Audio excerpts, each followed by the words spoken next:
So I hope all of you are doing great. Yeah. Can I see your faces?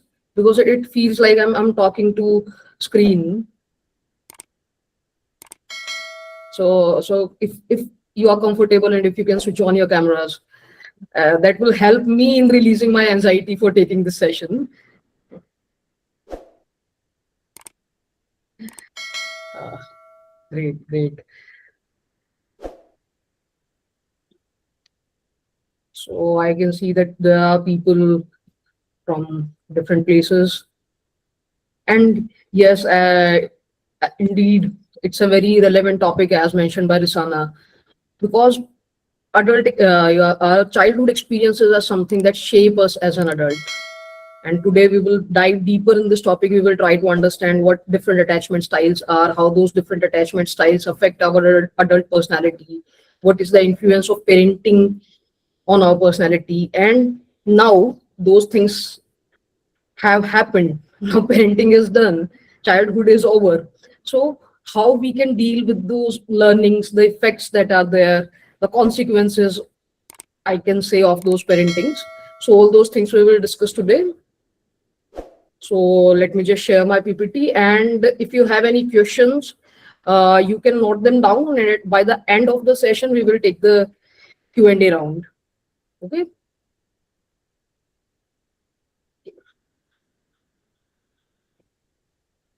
Just give me a minute.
Uh, I'm having some problem in sharing my screen. So Relicus team, if I share PPT with you, can you present it?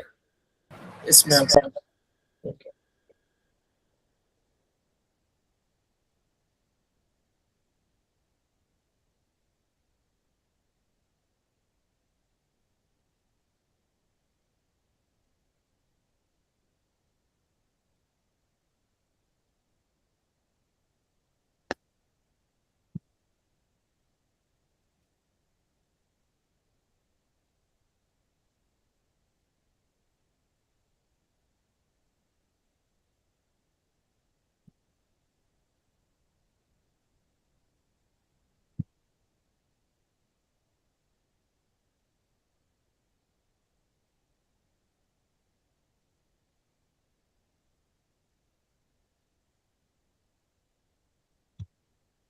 Yes, PPT is visible. So I hope all of you are ready to dive deeper in the world of attachment and the parenting and how these things affect our adult personality. So today we are going to explore something extremely powerful but often invisible: how early relationships shape a child's emotional world. And the title of today's webinar, as already told by Risana also, From Attachment to Anxiety, How Parenting Shape Your Child's Inner World. So in simple terms, we will understand how children develop emotional security, why some children grow confident while others struggle with anxiety, and most importantly, what parents, teachers, and caregivers can do to support healthier emotional development. So today we will be covering these aspects. So uh, I will ask you to reflect upon, and not just now, but throughout this session, I will ask you to reflect upon your life, your memories, your childhood also. So, have you ever wondered why some people in relationships constantly worry about being abandoned? Why some people avoid emotional closeness? Why some people overthink small social interactions? Like, did I say something wrong? Are they upset with me? So, have any of you ever had these thoughts?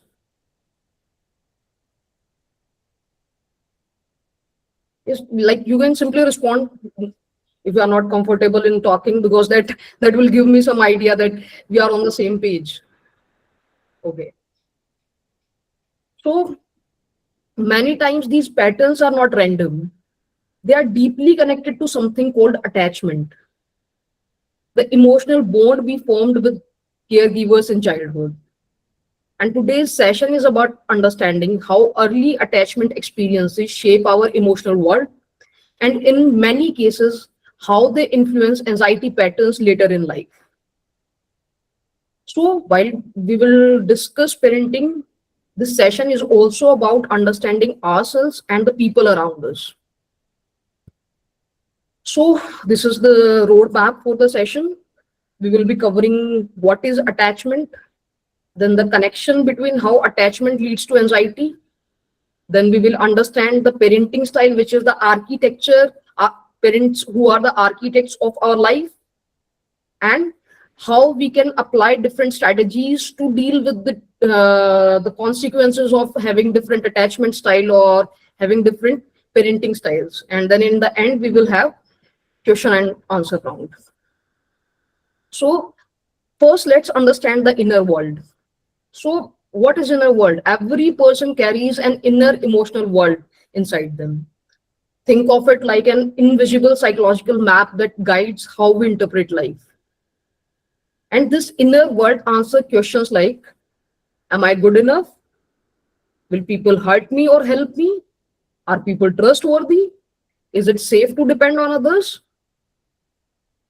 And the surprising part is that most of these beliefs are formed before we are even aware of them. And the central question in this about our emotional inner world is, who is the primary architect of this inner world? And the parents are the primary caregivers. From there, the child gets this sense that I am safe, I can depend on them. So children are constantly learning from their environment, not through lectures or advices, but through everyday experiences like being comforted, being ignored, even by being criticized, by being supported. And over time, these experiences become internal belief about the self and the world. So this is what our internal emotional world is. Now moving on towards the attachment. Next slide. Can we have next slide? Yes. So now let's understand the attachment theory. So I believe that most of you are from psychology background, or do we have people from non-psychology background also? Like accordingly, I will go in depth.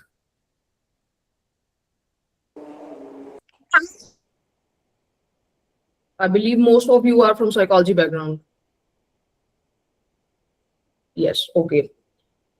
So attachment theory, if we talk about this particular theory, is given by John Bowlby, who was a psychiatrist and who studied children separated from their caregivers. And he noticed something very fascinating. The children were not just distressed because they needed food or physical care, they were distressed because they needed emotional safety. According to Bowlby, children need a secure base, a safe base. And parents, the caregivers, the primary caregivers of the child, the parents become that safe base for the kid. So a secure base is someone, okay, both psychology and non-psychology background are here. All right. Thank you, Safana, for the response. So, yes. So the child need a safe base, and a secure base is someone who provides emotional safety. So the child feels confident exploring the world. Like, to make you understand better, imagine a toddler in a park. They run away to explore, but keep looking back to make sure that parent is still there. That simple behavior tells us something very powerful, that exploration is only possible when safety exists. So in his attachment theory, he talked about that this need for safety is our innate biological need, just like our need for food and security and safety. Now moving to the next slide. Later on, the other researchers later discovered that children develop different attachment styles depending on how caregivers respond to them. And one of the prominent figure is Mary Ainsworth. Mary Ainsworth did one of the most classical experiment in the history of psychology, the strange situation experiment, which became the grounding work for giving the different attachment styles. So in this particular experiment, what they have done was they selected children from age 18, from age 8 to 18 months, and those children were put into 8 different episodes. They were in a 9x9 feet cube square box, which was having a one-way mirror.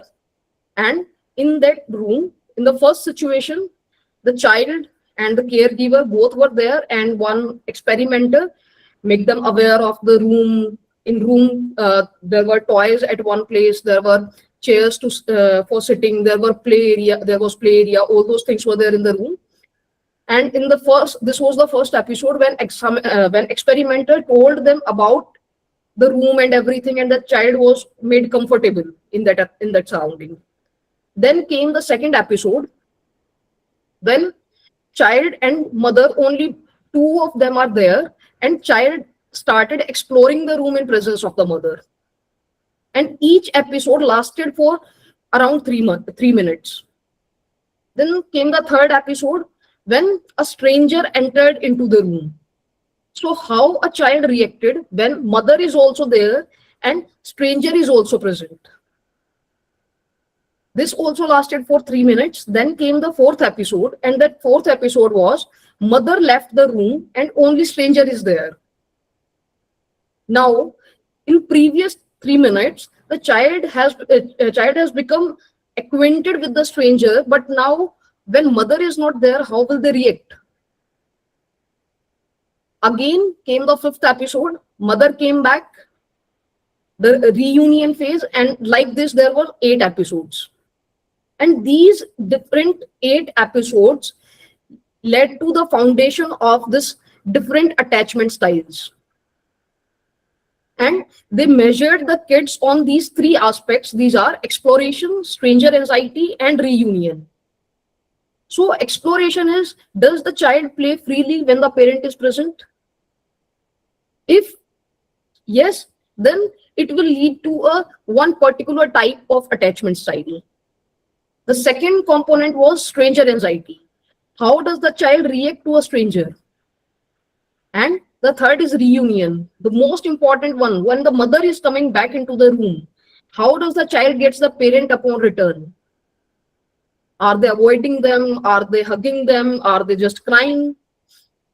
So these observations identify different patterns of attachment that shapes child's development. Now moving to the different attachment styles. So this particular strange situation experiment gave us the 4 attachment styles. So these styles often continue into adolescent friendships and adult relationships also. So the first attachment style, which is secure. So when what child feels in this particular attachment style is, I feel safe, you are there for me. That means if caregiver is there, they will feel safe and they will explore. They may cry at separation, but they are happy when comforted and when the mother is reunited. So this is how a secure attachment looks like. And if we talk about the people with secure attachment as adult personalities, so people with secure attachment are comfortable with closeness and independence. Then coming to the next, anxious attachment style. So in anxious attachment style, the child will feel like, I'm not sure if you will come back. When parent will leave the room, they will get anxious. And when parent will come back, they will be very clingy and extremely distressed by their absence. And they are hard to soothe, they are hard to comfort. And if we talk about the adult personalities of these people who are having anxious attachment style, so people with anxious attachment styles may constantly worry, like, do they really like me? Why haven't they replied yet? Are they ignoring me? So this is how anxious attachment style look in adult personality as an adult. Then coming to the next, which is avoidant. So avoidant attachment style is, I don't need you, I'll manage alone. Child will say, they will be ignorant on the absence of parent. So shows little emotion when they leave or return. So when the mother is leaving the room, they are showing little emotions, and when the parent is coming back, that time also they are not that much affected by the presence of or the absence of the mother. So if we talk about these people as adult personalities, so avoidant attachments often say things like, people with avoidant attachment, I don't need anyone, I prefer to handle everything alone. And like, you must have done some group projects, and you must have find one person who is not listening to anybody, who is just doing the things whatever they want to do.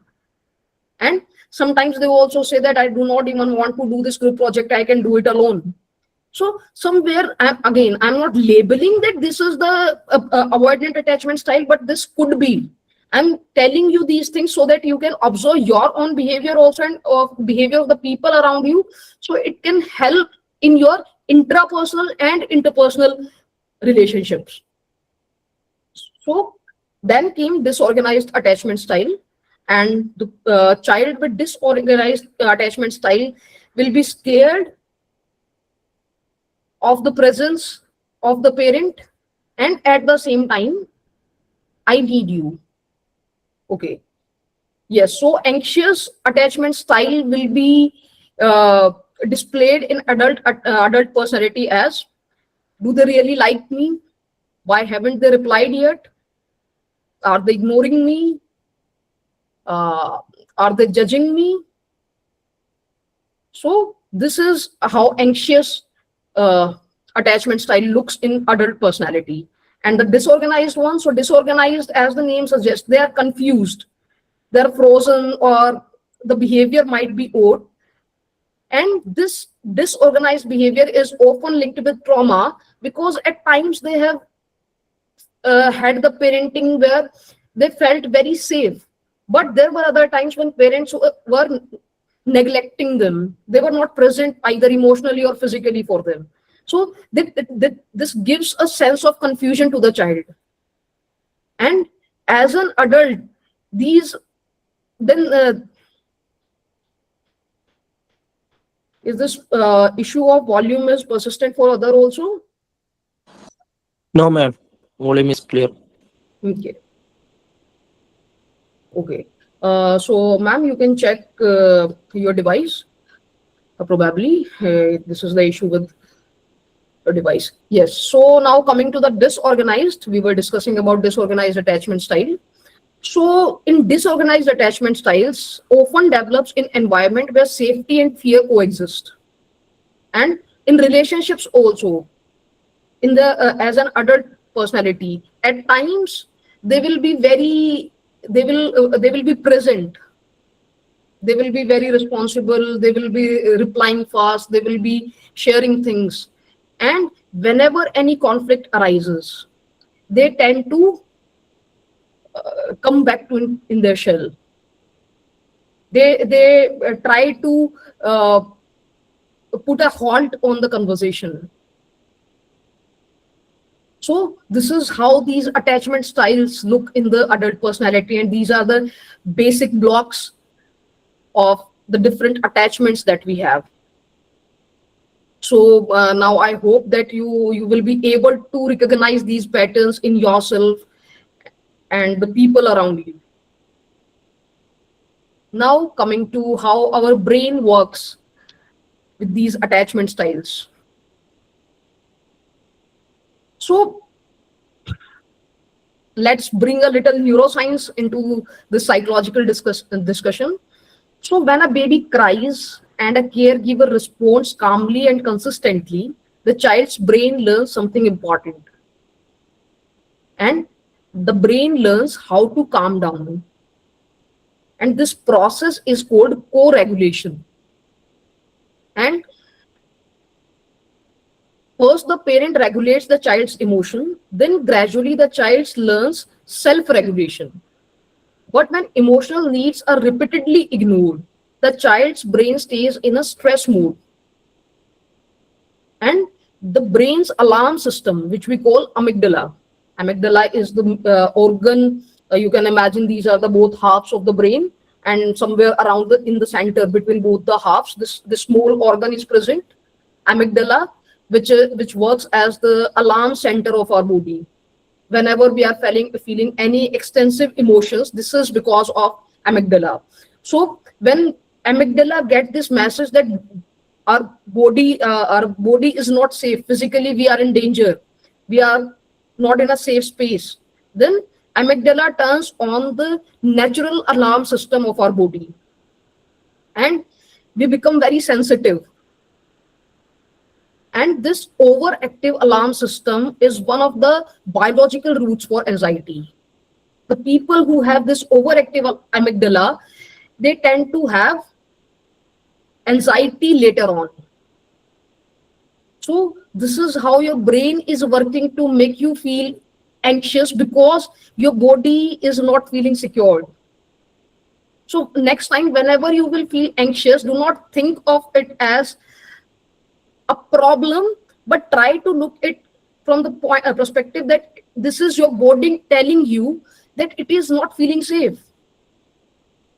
And if you think that any of your friend is telling you that they are in some problem and they are not feeling safe, how will you treat them? How will you talk to them? You will soothe them, you will comfort them, you will make them secure. And the same thing we need to do with ourselves. If we will let ourselves know that we are safe in this particular moment, so automatically you will realize that your anxiety will go down. Because anxiety is your brain telling you that there is some fear, there is some danger around us. So now understand that how this, we understood using the biology and the brain mechanism also, that how these attachment styles convert into the anxiety. So if a child grows up feeling that relationships are unpredictable, the brain develops certain coping mechanisms. And these coping mechanisms are, the child becomes hyper vigilant, constantly scanning for rejection, always watching for signs of danger or rejection. And the another coping mechanism is dysregulation, emotional dysregulation, difficulty calming down when upset, unable to calm down, overthinking social interactions. And by adulthood, these patterns will become as social anxiety. That in every situation you will feel that other people are judging you, they are watching you, they are observing your every step. And in some cases, it becomes generalized anxiety also, which is the clinical diagnosis, where the person feels every time they have this free floating feeling of danger, that something bad is going to happen. And in extreme situations, a panic attack can also occur. So when this body's alarm system goes off for no apparent reason, there is no harm around you which you can identify, but still this alarm is constantly ringing. Your amygdala is hyperactive, so your body get panicked. So you people might have also recognized these patterns in situations like you might have a fear of speaking in class, or worrying excessively about academic performance, or maybe anxiety in your relationships, or maybe anxiety while committing, or maybe needing constant reassurance. So these patterns are often not personality flaws. They are adaptations developed earlier in life. These are result of your childhood experiences. And that's why in psychology we say that your early 5 years are very important for your adult personality. The experience that you will have in those early 5 years, maybe you will not remember that time, but your brain does. It's an amazing instrument, and it remembers stuff. It remembers experiences. In brain chemistry, when I was talking about the brain, when I was talking about the neuroscience, I told you that if your parent are calming you and you are in that safe environment, your brain is getting that signal. So whatever you are feeling, whatever you are experiencing as an adult is not your fault, or is not a flaw in your personality. These are just your experiences. And adding on to these experiences, coming to the parenting styles, because parenting styles are the one which are shaping the attachment styles. And yes, there are some studies that not only the parenting style, but the temperament, the innate tendencies of the child are also there, which help in developing different attachment styles. There are some kids who are having secure attachment and they are very easygoing. They have easy temperament.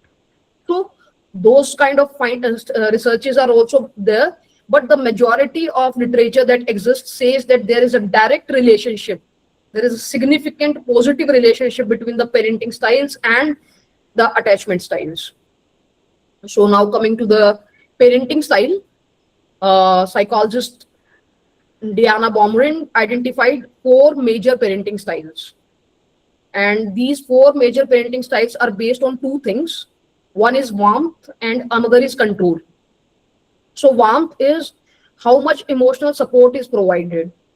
Can you go back to the previous slide?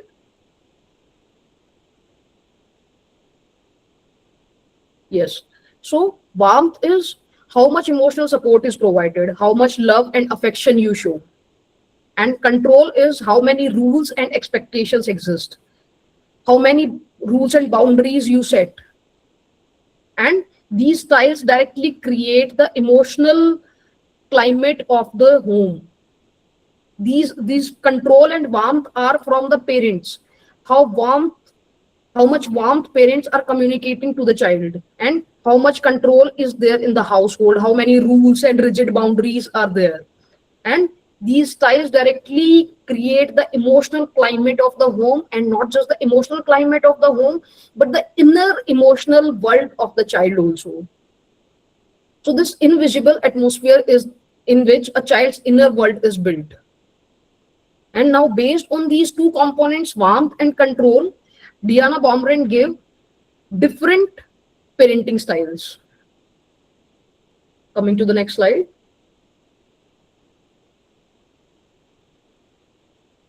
Yes. So, based on these two components, we have four different parenting styles. You must have heard about some of those. So, first one comes is your authoritative parenting. So researches consistently shows that authoritative parenting, which is a balance of warmth and structure. Warmth is also high, rules are also high, but rules are flexible, rules are not rigid.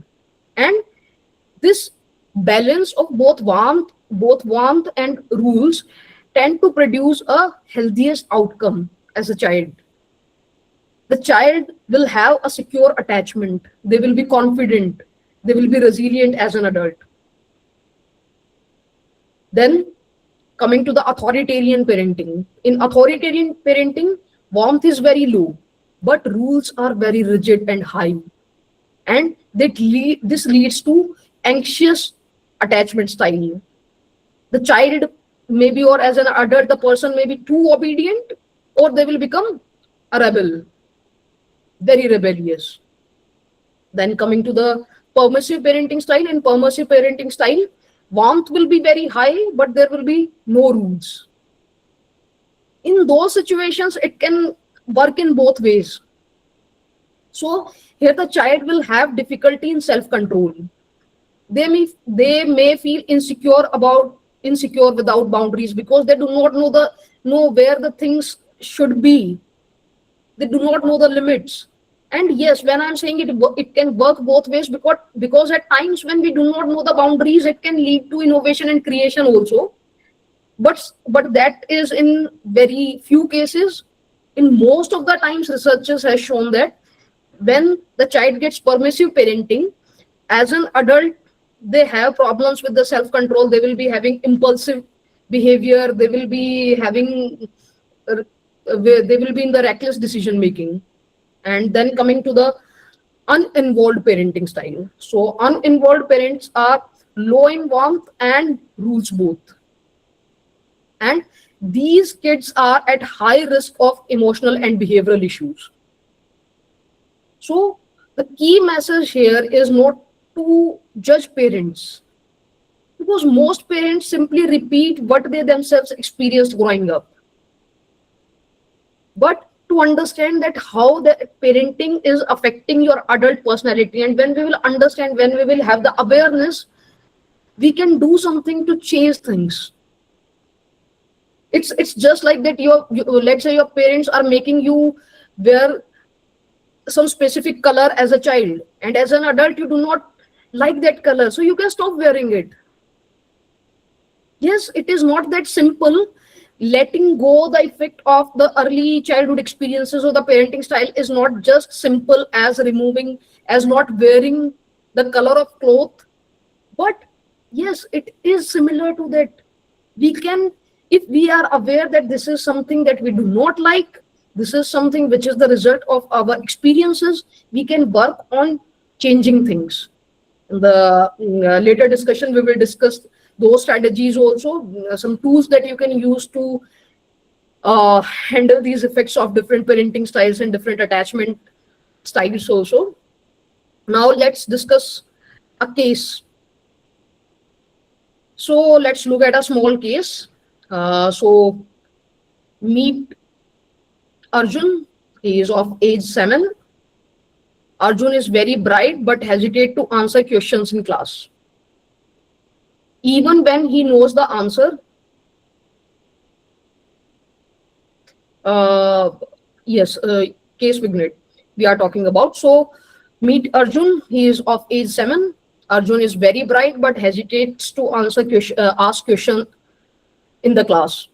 Even when he knows the answer, he repeatedly asks, "Is this right?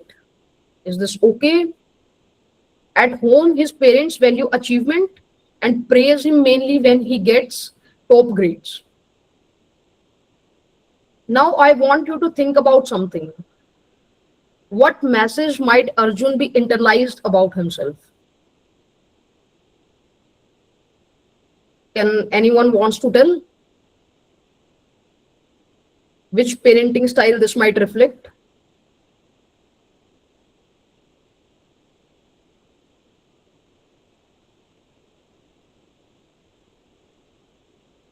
Authoritarian. Yes, Harshika. Yes, that he will be loved only when he performs well. Authoritarian parenting style. The child has this inner dialogue that I am valuable only when I perform perfectly. And over time, these beliefs may develop into performance anxiety or fear of failure. This is how the dialogues that we are having with ourselves, this is how the parenting that we are getting is affecting our adult personality and the behavior we are showing as an adult. Let's discuss the effect of, go back to the previous slide. Yes. So here I have mentioned this one example to help you understand that how different parenting styles affect. So there is a scenario that a child accidentally breaks a toy and starts crying. And thanks to AI, it gave me this picture that a boy is sitting with a mother and there is a broken toy beside them, yes, the child is insecure, right? So how authoritarian parents will react in this situation? They will say, stop crying, you are so careless, go to your room. And what it teaches to the child, that making a mistake is bad, and it is important to hide our feelings. We will only be accepted if we will hide our feelings, because a parent is saying, stop crying and you are careless, go to your room. And the child will automatically with time will internalize these things, and this is how it will affect their adult personality, that as an adult also they will be very scared of making mistakes. They will be always preoccupied with the perfection and getting the task done perfectly, and it will lead to anxiety also. But at the same time they will be hiding their anxiety because it is not right to express emotions. In the same situation, how permissive parents will reply? Permissive parents who are high in warmth but low in rules. So they will say, don't cry, I'll buy you a new one right now. What they are showing? They are showing too much warmth to the child, but no rules, no boundaries are there. And what it teaches to the child, that there are no consequences. Emotions are uncomfortable and must be fixed immediately. That if I'm feeling sad, I should do something immediately to make me feel better. So instant gratification, that need for instant gratification comes somewhere from these kind of dialogues that we have with people around us as a child. And then comes the authoritative parents. The people who are high in warmth, the parents who are high in warmth, and at the same time they are high in rules, but rules are flexible, they are not that rigid. So an authoritative parent will say, oh no, you are feeling sad because you tried your toy broke and it was an accident. Let's see if we can fix it together. What message this is giving to the child? That we do make mistakes and it is okay. Mistakes happen. And after making those mistakes, whatever we are feeling, those feelings are valid. Our feelings are valid. We are validated. And we can solve problems. We can fix things together. And there is a possibility that that kid might not be able to fix the toy. And it will give the message to the child that not everything can be fixed. We do not need to fix every mistake. Sometimes we just need to accept that the toy has broken and nothing much can be done about it. So this is how different parenting styles formulate our adult narratives. Our inner world, our internal belief system is being formulated by these interactions we are having with our parents. Now coming to the next slide. So authoritarian parenting styles leads children to develop conditions of worth. Yes, authoritarian parenting, yes. I will be only valuable when I will perform certain tasks. So our value in authoritarian parenting, our value is based on the response that we are getting from other people. If we are getting acceptance, if we are getting praise, then it's all fine, then it's all good. Otherwise, there is some problem. So as it was told to me that in audience we will be having some professionals also. So I added this one particular slide for the teachers and the counselors and the students also who are from psychology background. You will also be doing counseling in the future, and the people who are from non-psychology backgrounds. So it will help you in dealing with the people around you. So teachers and the counselors, or you can be or even the, if you are in a relationship and you are a partner, so you can be the secondary attachment figure for the person around you. And if you are talking about a child, because here, yes, it was for teachers and counselors, so I gave some techniques here, like how they can help a child who is having anxiety and who is having anxious attachment style. So be predictable. And it is not just with child, it is with yourself also. If you are having anxious attachment style and if you are having constant anxiety, so try to make your routine a predictable one. Because when we have predictability, when we know what will be the next thing, it give ourselves a sense of security. Yes, we are in safe situation, we know what will happen next. And when we are in that routine will reduce anxiety. Then we can be the safe harbor for those people. Let them know that this is a judgment free zone. Because when people are coming from authoritarian parenting, they might have these thoughts that everyone is judging me, and if I will give my best, if I will present my best self, only then I will get the praise, only then I will be accepted. So to break those patterns, to break those chains, we can make that safe space for the people around us. We can give them that sense that you can be yourself. This space, this with me you can be judgment free. Sorry, with me you can be who you are, and this space is judgment free. And another very important thing is observe, don't label. Instead of saying you are this way, help them figure out what they are feeling. Like I mentioned one example here, instead of saying she is clingy, think she needs help feeling safe today. And yes, this is the case with the people who are clingy because they need somebody to rely upon. They are maybe coming from such parenting style where they did not get self-control, and they always need somebody to tell them what to do next. So do not label, and this is not just for parenting styles and attachment styles, this is in general in your life also. Whenever you start labeling things, you intensify those things.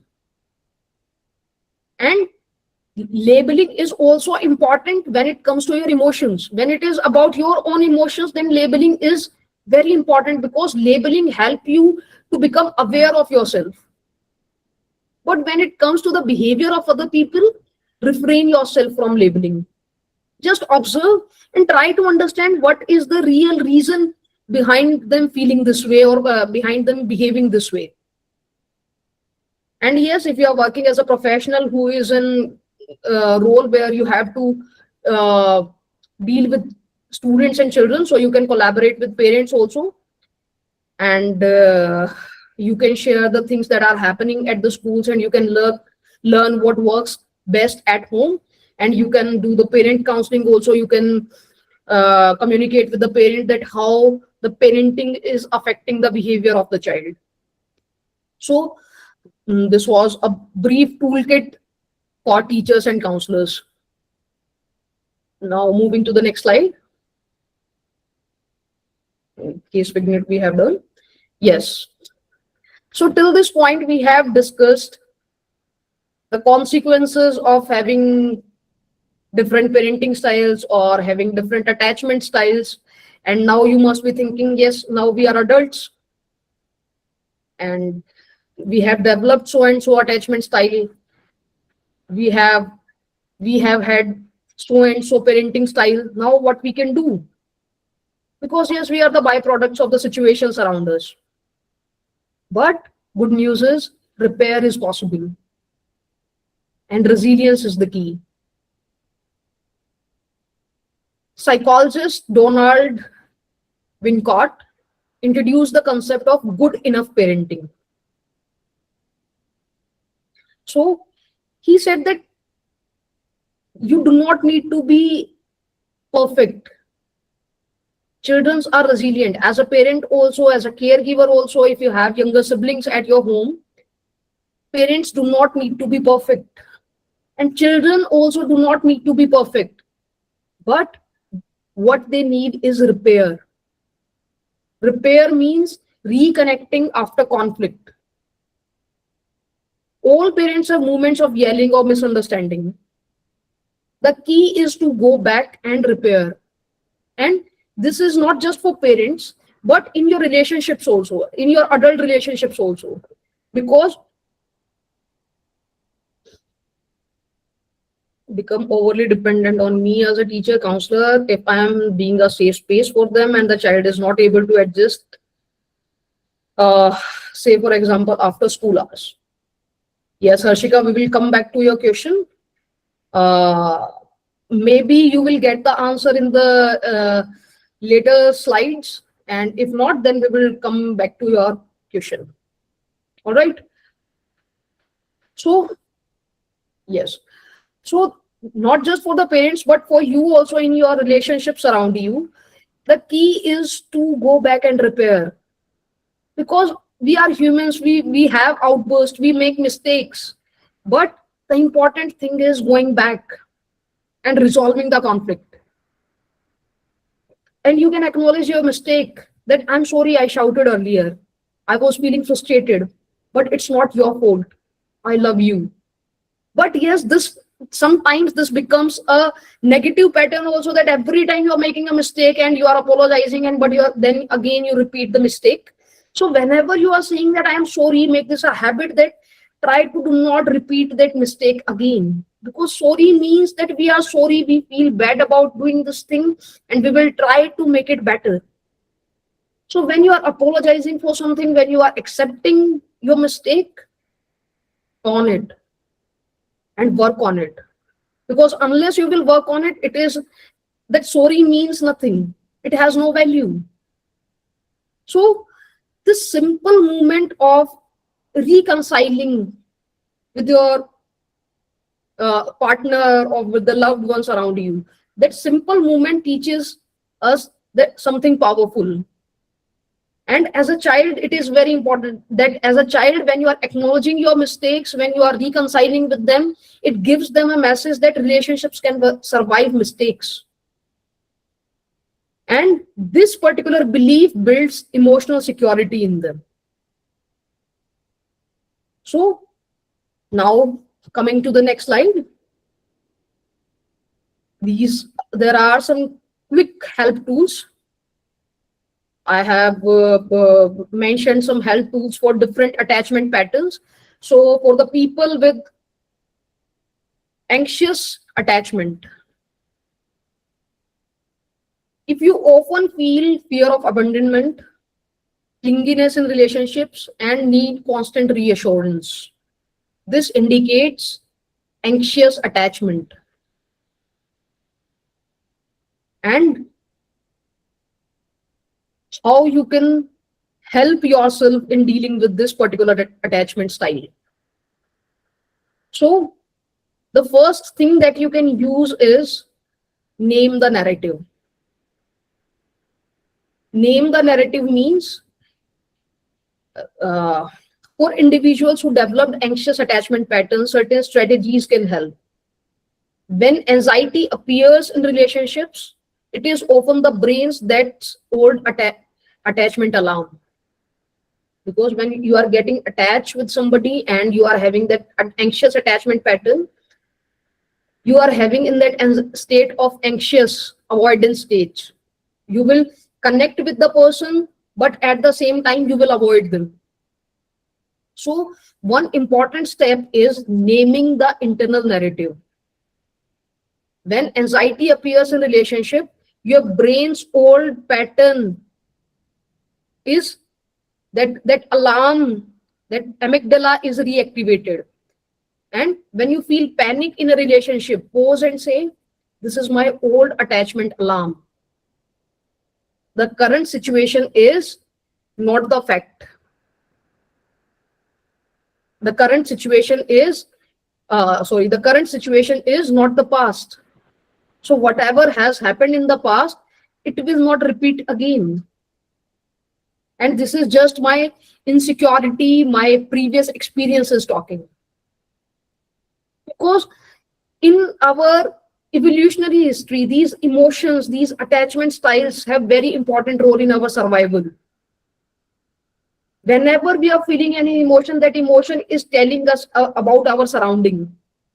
So in relationships also, when we are having this anxious attachment pattern, we can tell ourselves that this is not the other person who is making us feel anxious, but these are our old attachment patterns. Another strategy that you can develop is self-soothing kit. So here you can create a list of 5 things that calm your nervous system. It can include breathing exercises, it can include grounding exercises, it can just be holding a warm cup of tea, or it's holding a textured object in your hand, or listening to a specific song. Identify at least 5 such things which soothe your mind, which relaxes you. So whenever you are in that state of too much anxiety, you can use these techniques. And for somebody who has asked what I can tell a student who is now dependent on me. So first thing to understand here as a counselor is transference is happening. The child is projecting their need for attachment, their need for security from parents onto you. And working on that transference is very important. Unless the child you will also end up adding to their anxious attachment style. And here, by using like this self-soothing kit, you can help that student to create this self-soothing kit for them. You can identify the things together, and whenever they feel anxious, instead of you helping them, let them help themselves. Because this way they will learn that they can be in the control of your own emotions. Then the next tool that you can learn is learn to self-validate. Because the people who are having anxious attachment patterns, sometimes they are the ones who have had authoritarian parenting, and they're in the constant need for validation. Because whenever we will do particular behavior, then only we will get accepted. And if we will learn to self-validate, instead of asking others, are you happy with me? Are you satisfied with my performance? Are you like, if I ask you, are you enjoying the session? So by using these narratives, we are relying on other people. So instead of asking others, practice telling yourself that I am worthy of love, even if someone is momentarily upset. Even if somebody is not accepting my behavior, even if somebody is not liking this particular statement, this particular narration, this thought of mine, but that's okay. I do not need love and acceptance from everybody. The first thing is that you love yourself, and when you will start loving yourself, automatically you will stop craving it from other people. The problem is coming because you are lacking it inside and you are searching for it outside. So here I try to incorporating some tools, some techniques that you can use if you identify that you are having anxious attachment pattern, or you have had experienced authoritarian parenting style. Now coming to the next, 4 avoidant attachment patterns. So yes, obviously avoidant attachment patterns will require different approach. And these people often feel uncomfortable with closeness, and they struggle to ask for help. They shut down during conflicts. Some of you will identify yourself with this particular attachment style, and I'm sure. So healing starts with small steps towards vulnerability.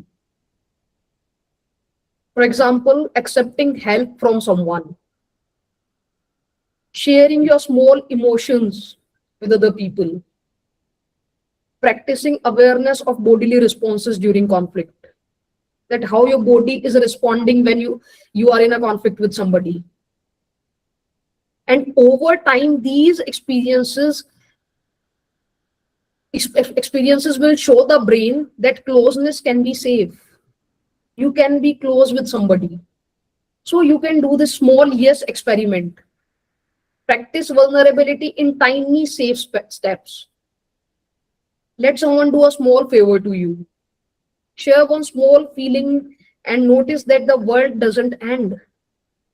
If you're feeling happy, or if you're feeling sad, if you're feeling confused, if you're feeling anxious, if you're feeling even jealous, any feeling that you're feeling, try to share that with somebody whom you can rely on, somebody you can trust, and see that nothing bad happens. And this way you are rewiring your brain in telling it that we are in safe space and we can be safe, we can be secure. There is no need to avoid people every time. The another technique that you can use is body awareness. So the avoidance in your relationships is often lies in your body. The people with avoidant attachment patterns, researchers have shown that they will have tightness or numbness in different body organs. Because when you feel the urge to withdraw, your body holds that tension, not just mentally but physically also. And that physical tension expresses in the form of stiffness or either numbness in your body parts. So for this particular thing, what you can do is, when you feel the urge to withdraw, take 3 deep breaths and ask, what am I really feeling right now? Because this way your body will not hold the tension. When you will identify what you are feeling and when you will say it out loud, you are releasing that tension from your body. So now your body will feel little relaxed, and when your body will be relaxed, automatically it will send signal to your brain that you are in safe space. Because when your body is in tense space, it is sending a signal to the brain that there is some danger around me. And if there is a danger, then we need to avoid the contact with other people, because we do not know who. Like, this is the actual idea. This is the reason for having the avoidant attachment pattern, because the brain has learned that we cannot trust anyone. There is a moment that when other person is here for us, helping us, and the next moment they will just shut down. They will no longer be here. So it's better to avoid getting attached. It is better to avoid getting into any committed relationship. It is better to refrain from showing any emotions or feeling any emotions. And the another strategy that you can use is reframe needs. Remind yourself that needing others is human strength. We are social animals. The difference between other animals and humans are that we socialize. We thrive on socialization. So we are humans and we need other humans, and it is our strength, not weakness. And interdependence is healthy. You cannot be independent all the time. Otherwise, you will end up exhausting yourself. So reframe your needs. Tell your brain that it is okay to rely on somebody. I'm not asking you to rely 100%, rely completely, but use the small steps, small yes experiment. In small steps, try to rely on somebody and see how it works. So this way you can help your inner child to deal with avoidant attachment patterns. Now coming to the next.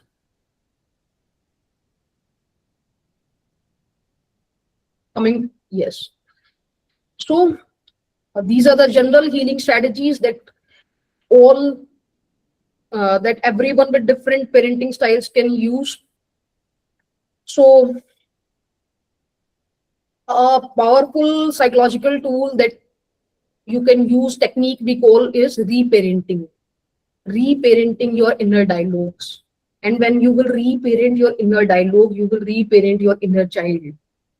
Because whatever that child has experienced in the childhood is over now. You cannot go back in time and change things. But what you can do is, you can be that parent for your inner child.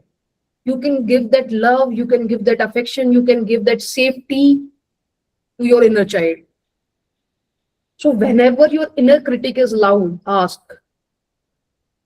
what would a kind, secure parent say to a child feeling this way? Because that inner critique is not you criticizing your inner child, but your parenting style is telling you that this thing is not right. So remind yourself that this is not me criticizing, this is not me. I need to be that secure parent for my inner child and re-narrate those dialogues, those inner dialogues. So I have quoted one example here that if your inner child is saying, your inner critic is saying, you are so stupid for making this mistake.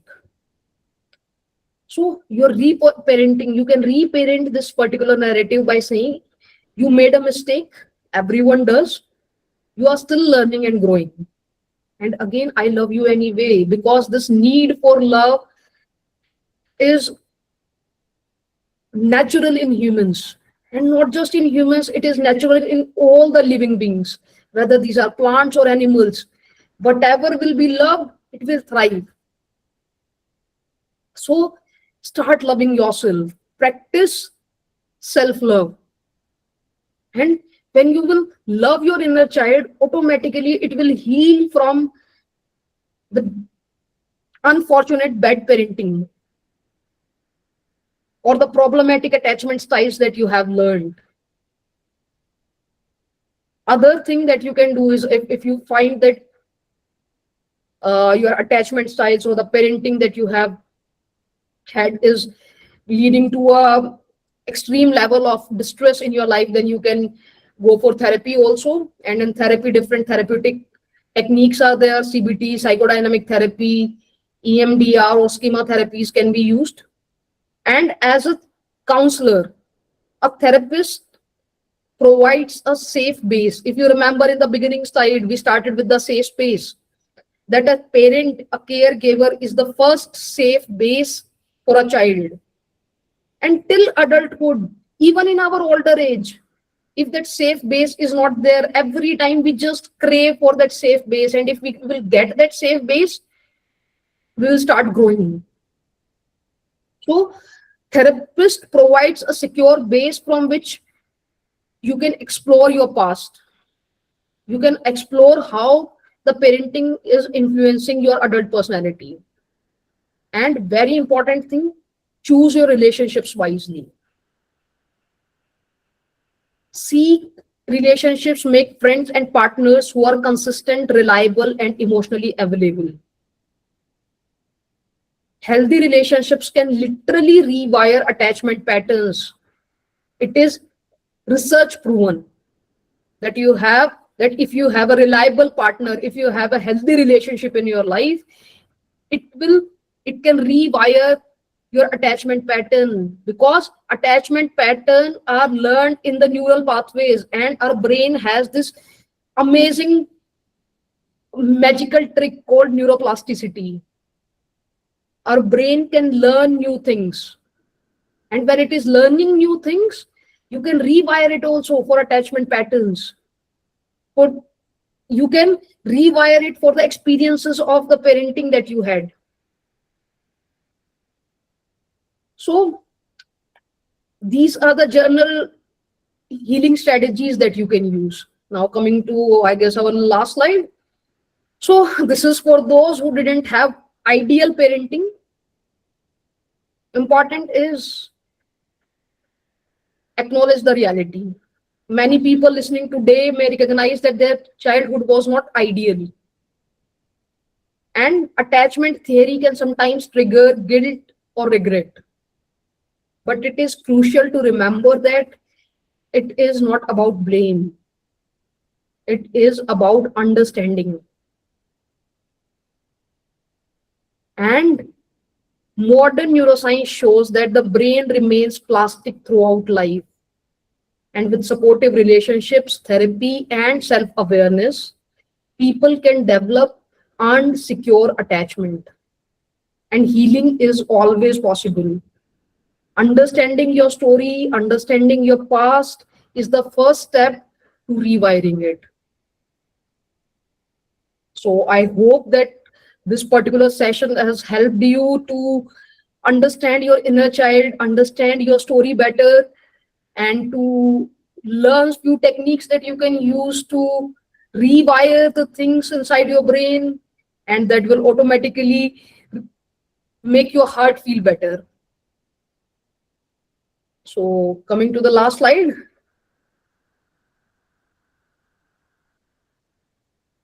Can we have the last slide? So these are the key messages to remember from today's session.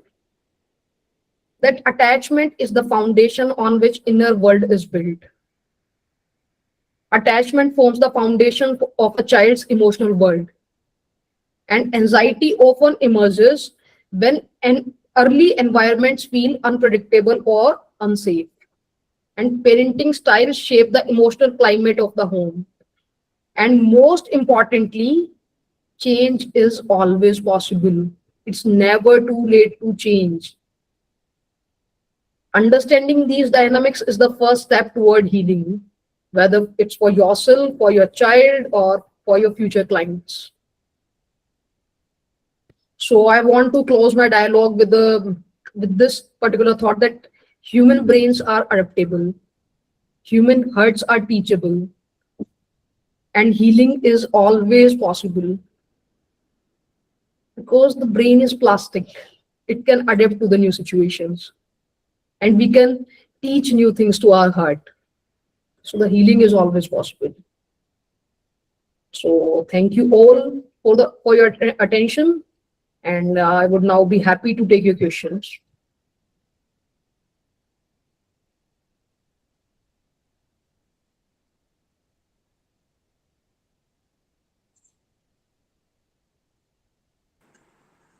Good evening, everyone.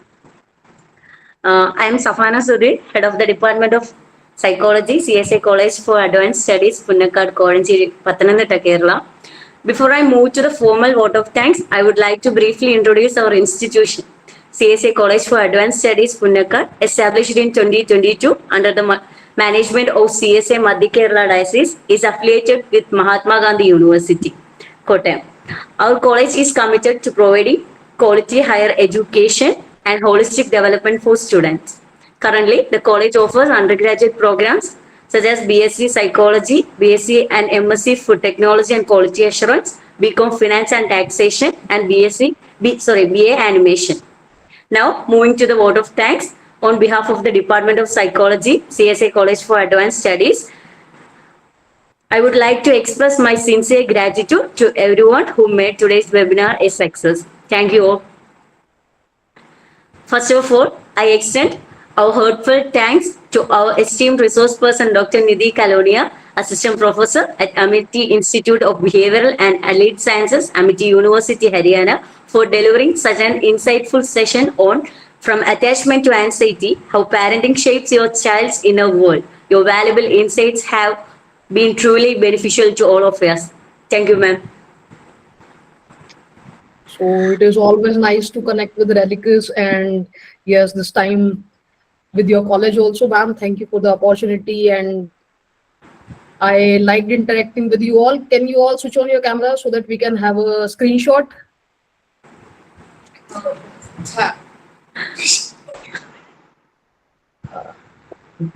Organizers, can we have a screenshot? Yes, ma'am. Yes, ma'am. Nobody is asking any questions. Have I cleared all the doubts? Because there are two things if there are no questions. Like either I have cleared all the doubts, or maybe you are still in the process of thinking about your own story, and you are in the process of realizing that how attachment is shaping your life, how parenting is shaping your life. So I request all of you to switch on your cameras. There are still so many people who are hiding behind the cameras.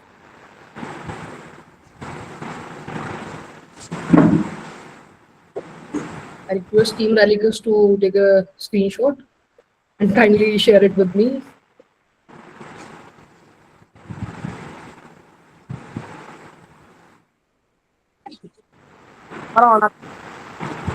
And thanks to all of you for being a patient listener, and for your queries also that you asked in between, and for your responses in the form of emojis that you sent. It was lovely interacting with you all. And I hope I was able to help you Hello. in some way. I can invite it. Yes, so can we wind up, ma'am? I have to continue some more things. Uh, Okay. I would also like to specially thank Relicus Psychological Services. Their collaboration and support made this national webinar possible, and we truly appreciate their partnership with our department and college. I also extend my sincere gratitude goes to our respected college principal, Dr. Sheena Ipa ma'am, for the constant support and encouragement given to the Department of Psychology in organizing academic programs like this. Thank you, ma'am. I would also like to thank our program coordinators, Mrs. Kesia and Thomas, Assistant Professor, Department of Psychology, and our student coordinator, Mrs. Sandro V. Thomas, along with the faculty members and students of the Department of Psychology for their dedicated efforts in organizing this national webinar. Finally, I thank all the participants, parents, teachers, psychology students, counselors, and well-wishers for taking the time to join us and making this session meaningful.